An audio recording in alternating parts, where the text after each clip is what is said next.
வண்டி நம்பர் 12610. இது எங்கேருந்து கிளம்புதுன்னா மைசூர்லேருந்து சென்னைக்கு வருது. சூப்பர் ஃபாஸ்ட் எக்ஸ்பிரஸ்ன்னு பேர். ஆனால் சில சமயம் அப்படிலாம் இருக்கிறது இல்லை, கொஞ்சம் வேகமாக போகும், மெதுவாக போகும். அது 5 மணிக்கு மைசூர்லேருந்து கிளம்பி சிட்டிக்கு 8 மணிக்கெலாம் வந்துடும். 8 மணிக்கு கரெக்டாக அங்கே வந்துடும் கூடி மட்டும். ஆனால் கேரப்புறத்துக்கு 8:23 வரணும்.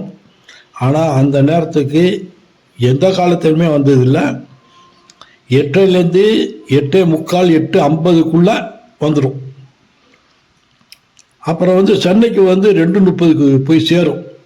அது ஓரளவு கரெக்டாக போய் சேர்ந்துடும்.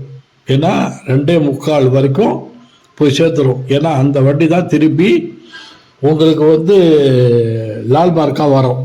அதனால் லால்பார்க்கா வரும்போது 3:35க்கு அங்கேருந்து கிளம்பணும். அதனால் 1 மணி நேரம் அதுக்கு ஹால்ட்டு கொடுத்து அதெல்லாம் சுத்தம் பண்ணணும்ல.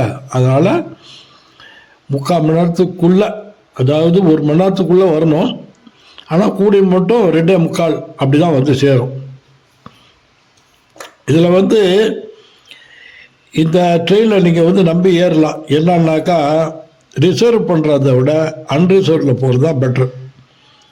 ஏன்னா அன்ரிசர்வில் போனாக்கா உங்களுக்கு எங்கேயும் பாதி பெட்டி அன்ரிசர்வில் தான் இருக்கும். ஏன்னா இன்ஜின்லேருந்து பாதி பெட்டி போனீங்கன்னு வச்சுங்க, 9-10 வரைக்கும் அன்ரிசர்வ்டு தான். அதனால் தாராளமாக நீங்கள் அதில் உட்காந்து போகலாம். கொஞ்சம் கூட்டம் இருக்கிற மாரி இருக்கும். பங்காரப்பேட்டையில் பல பேர் இறங்கிடுவாங்க. இது ஃப்ளோட்டிங் தான், நிறைய பேர் ஏறி இறங்கக்கூடிய இது ட்ரெயின். இது பாசஞ்சர் ட்ரெயின் மாதிரியே இருக்கும், ஆனால் ஃபாஸ்ட்டாகவும் போகும். பாசஞ்சர் ட்ரெயின் மாதிரி அந்த அப்போ இருந்த ட்ரெயினை க்ளோஸ் பண்ணிட்டாங்க, பாசஞ்சர் ட்ரெயின்ட்டு. அதனால் இதை பல இடத்துல நின்று தான் போகும். அது குறிப்பிட்ட முக்கியமான சில இடத்துல எல்லாம் நின்று தான் போகும். அதனால் நீங்கள் நம்பி ஏறலாம். பெட்டிக்குள்ளே நமக்கு மீல்ஸ் எல்லாம் சாப்பாடெலாம் கிடைக்கும். ஆனால் என்னன்னாக்கா இட்லியை சாப்பிடக்கூடாது, அவ்வளோ கேவலமாக இருக்கும். மற்றதெல்லாம் ஓரளவு பரவாயில்ல. இந்த பஜ்ஜி போண்டா சம்சா எல்லாம் பரவாயில்ல, அதெல்லாம் நம்பி சாப்பிட்லாம். ஆனால் இட்லிலாம் கேவலமாக இருக்கும். தோசை நல்லாயிருக்கும். அது தவிர இந்த 3ஆம் பாலினத்தர் அவங்க தொல்லை தாங்க முடியாது. அது ஒவ்வொரு இடத்துல ஏறுறாங்க.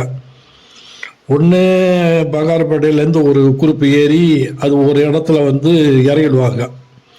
அது ஜோலார்பேட்டையில் ஒரு குறிப்பு ஏறும். அது காட்பாடி வரைக்கும் வரும். அது திரும்பி இறங்கி அங்கே போயிடுவாங்க. காட்பாடியிலேருந்து ஒரு குறிப்பு ஏறும். இப்படியே 3 பங்காக அவங்க பிரிச்சுருக்காங்க போல இருக்கு. இந்த வயசானவங்களை விட்டுருவாங்க, பெண்களையும் விட்டுடுவாங்க. இந்த இளவட்ட பசங்களை அதாவது அவங்கள்ட்ட 10 ரூபா கம்மி வாங்காமல் விட மாட்டாங்க. அது பெருந்தொல்லை இருக்குது.